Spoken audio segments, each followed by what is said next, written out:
friends, welcome to the Point. In today's session, let's discuss about Bahamani Kingdom.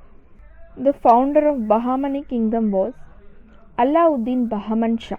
He is also known as Hasan Gangu. So the capital of Bahamani was Gulbarga. There were a total of 14 sultans ruling over Bahamani Kingdom, and among them Alauddin Bahman Shah, Muhammad Shah I and Firoz Shah were important. Ahamad Wali Shah, he shifted the capital from Gulbarga to Bidar. The power of the Bahamani Kingdom, it reached its peak under the rule of Muhammad Shah III.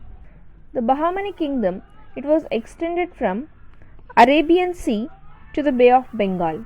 On the west, it extended from the Goat to Bombay. On the east, it extended from Kakinada to mouth of river Krishna.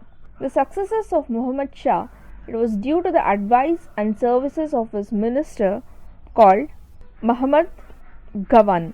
Firoz Shah Bahman, he ruled from 1397 to 1422. Firoz Shah was educated and a learned man, and he knew many languages.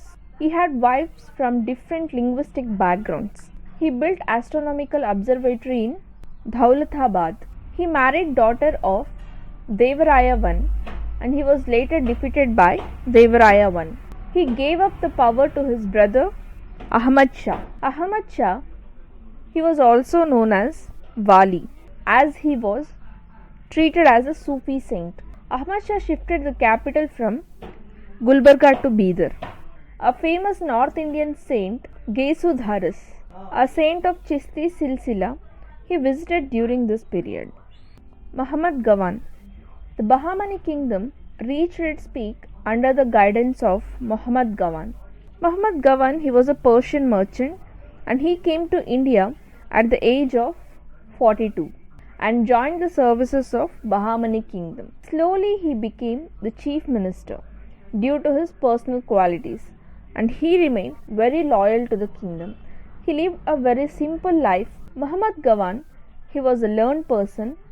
He possessed a great knowledge of mathematics. He made endowments to build college at Bidar, which was built in Persian style of architecture. He was also a military genius. He waged successful wars against Vijayanagara, Orissa, and the sea pirates on the Arabian Sea. His conquests include Konkan, Goa, and Krishna Godavari Delta, and therefore he expanded the Bahamani Empire through his conquest. Muhammad Gawan's administrative reforms were also important. They were aimed to increase the control of Sultan over the nobles and provinces. Royal officers were appointed in each province for this purpose. Most of the forts were under the control of these officers. Allowances were reduced to the nobles who shirked their responsibilities. This was disliked by the nobles. So the Deccani nobles organized a plot against Gawan. They included the Sultan to punish him with death sentence. After the execution of Gawan, the Bahamani Kingdom began to decline. Muhammad Shah was succeeded by weak sultans, and during this period the provincial governors declared their independence. By the year 1526, the Bahamani Kingdom had disintegrated into 5 independent sultanates. They were Ahmadnagar, Bijapur, Berar, Golconda and Bidar, and they are known as Deccan Sultanates. Muhammad Gawan, he was not king but Wazir-e-Sultanate under Muhammad Shah III. Muhammad Shah III, he was a weak and he was merely a puppet in the hands of Muhammad Gawan. Gawan brought Bahamani Kingdom to its zenith and its borders touched Orissa. He divided the kingdom into 8 Atraf provinces. Each province was headed by a governor. He built a madrasa at Bidar known as Muhammad Gawan Madrasa. So this attracted students from India and Central Asia. Delhi, Jaunpur and Bidar became 3 important headquarters of Islamic region, and in this period there was a clash of Deccani and Afaquis in the court. Local population was known as Deccani and Afaquis were basically outsiders. They were generally from northern region in sense northern part of India, Persia and Central Asia.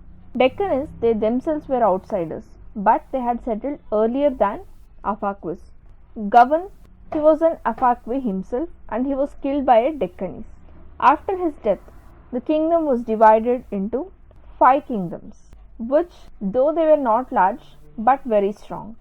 Those 5 kingdoms are Berar Kingdom, and the founder was Fatehullah Imad ul Mulk, and it was founded in the year 1484, and the name of the dynasty was Imad Shahi dynasty. And next comes Bijapur, and the founder was Yusuf Adil Shah, and the name of the dynasty was Adil Shahi dynasty. Ahmad Nagar, the founder was Malik Ahamad, and the name of the dynasty was Nizam Shahi dynasty. And next comes Golconda. The founder of Golconda was Qutub Shah, and name of the dynasty was Qutub Shahi. Bidar Kingdom in Karnataka, it was founded by Qasim Barid, and the name of the dynasty was Barid Shahi dynasty. Bahamani Empire and Vijayanagara Empire, it had almost parallel existence, and these 2 kingdoms fought for almost 200 years over 3 regions, and those 3 regions are Raichur Doab between Krishna and Tungabhadra, and the area between Krishna and Godavari Delta, and the Marathwada region. Raichur Doab, it was a battleground and the main bone of contention between these kingdoms. In 1565, in Battle of Talikota is also known as the Battle of Banihatti or Rakasa Tangadi. Vijayanagara was defeated in this battle, and they fought over trade, economic, commerce as well as agriculture. But in case if any one of the 5 Bahamani kingdoms had to fight with Vijayanagara Empire, the whole of the 5 Bahamani kingdom united to fight against Vijayanagara. Adil Shah, Nizam Shah and Qutub Shah were important and stronger than other 2 kingdoms. These kingdoms, they had a great contribution in literature, especially in Urdu literature. And at that time, Urdu had no scope to flourish in North India, as Persian was their official language. And in South, Urdu was facing Telugu, Kannada and Marathis competition. And Urdu became a lingua franca, and it was the official language of Bahamani Kingdom, and thereby it provides support and benefits to the language, and it enabled to flourish. Quli Qutub Shah is regarded as first Urdu poet. His collection of poems is known as Diwan-e Qutub-e Shahi. Wali Deccani was another famous Urdu poet in Bahamani Kingdom. In the period of Bahamani, Gol Gumbaz was built in Bijapur, and it was the biggest dome in India. Golconda, city of Hyderabad and Charminar were built by an empire called Golconda Empire. Ahmadnagar Kingdom, the last decade of 16th century, it witnessed the rise of Chand Bibi. She was the daughter of Hussain Nizam Shah I, and she was the de facto ruler of Ahmadnagar. She fought against Mughal army valiantly, but she was killed in 1600 CE by her own general, and she was the only woman ruler of the Deccan Sultanate in medieval period. Berar stayed away from confederate of Deccan Sultans against Vijayanagara Empire in the Battle of Talikota in 1565 CE. Berar was annexed by Ahmadnagar Empire in 1572 CE. In 1618 CE, Sultan Ibrahim Adil Shah II, he invaded Bidar and annexed it to Bijapur Kingdom. See you all in the next session with some other interesting topic. Thank you.